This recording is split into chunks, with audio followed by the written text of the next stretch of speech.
नहमदुहु व नसल्ली अला रसूलिहिल करीम अम्मा बाद फ़अऊज़ु बिल्लाहि मिनश्शैतानिर रजीम बिस्मिल्लाहिर रहमानिर रहीम वक़ाल नबिय्यु सल्लल्लाहु अलैहि वसल्लम लौ कान बअदी नबिय्युन लकान उमर इब्नुल ख़त्ताब औ कमा क़ाल अलैहि सलातु वस्सलाम। मोहतरम सामीन इकराम, इस हदीस पाक में अल्लाह के प्यारे हबीब सल्लल्लाहु अलैहि वसल्लम फरमाते हैं, अगर मेरे बाद कोई नबी होता तो उमर होता। हज़रत उमर रज़ी अल्लाह तआला अन्हु की ज़ात में ऐसी खूबियाँ, ऐसी सिफ़ात थीं कि जो नबियों वाली सिफ़ात होती हैं, जो नबियों वाली खूबियाँ होती हैं। उन चीज़ों में से बुनियादी तौर पर एक ऐसी बात जिससे मुतल्लिक़ मैं आपसे बात करना चाहूँगा कि आप मुश्किलात में और बहरानों पर भी काबू पा लिया करते थे। जब कहत साली का ज़माना था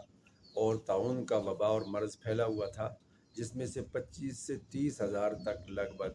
हज़रात सहाबा कराम बड़े जय्यद किस्म के लोग जाम शहादत नोश कर चुके थे। जब ख़जाना खाली हो गया, जब तिजोरियाँ खाली होंगी, जब ज़मीन के ऊपर धूल उड़ती फिरती थी, हवा के साथ धूल उड़ती थी और ज़मीन की पैदावार ख़त्म हो गई थी, पानी का ज़ख़ीरा ख़त्म हो गया था, किसी चीज़ का भी स्टॉक नहीं बचा था।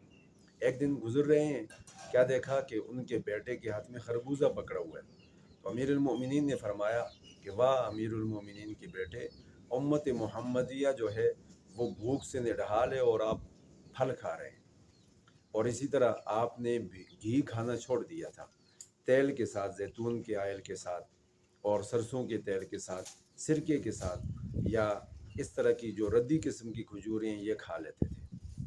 और कई मरतबा ऐसे हुआ कि आपके पेट में गड़गड़ाहट की आवाज़ें आती, तो वो अपने पेट की तरफ इशारा करते कहते कि तूने जितनी गड़गड़ाहट करनी है कर, जब तक उम्मत के बेवा और यतीमों को, गरीबों और फ़कीरों को ये खाना पीना पेट भर के नहीं मिलेगा, मैं तुझे भी सैर नहीं होने दूंगा। अपने पेट का कहते थे और आम लोगों में बैठ जाते उनकी हौसला अफजाई के लिए कि वो परेशानी के आलम में ये न सोचें कि हमारा कोई पुरसान हाल ही नहीं है। उनके साथ बैठते, मामूली खाना खाते और 16-16 पैबंद आपके कपड़ों पर लगे हुए उन दिनों में पाए गए। और वो पैबंद भी ऐसे कि पैबंद के साथ पैबंद जुड़ा हुआ था और ज़रूरी नहीं कि एक ही कलर का कपड़ा, एक पैबंद एक कलर का, दूसरा दूसरे कलर का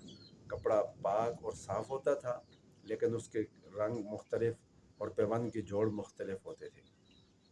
हज़रत उमर रज़ी अल्लाह तआला अन्हु ने उस लम्हे में भी, उन हालात में भी अपनी कौम के लिए रातों को गश्त किया और दिनों को हाल अहवाल मालूम किया, दुआओं का अहतमाम किया और उसके साथ साथ लोगों को हौसला और तसल्ली दी। फिर पूरी कौम को मुखातब हो करके फरमाया कि हम इन मुश्किलात पर काबू पाएंगे, हम इन मुश्किलात से निकलेंगे, अल्लाह हमारा मददगार होगा।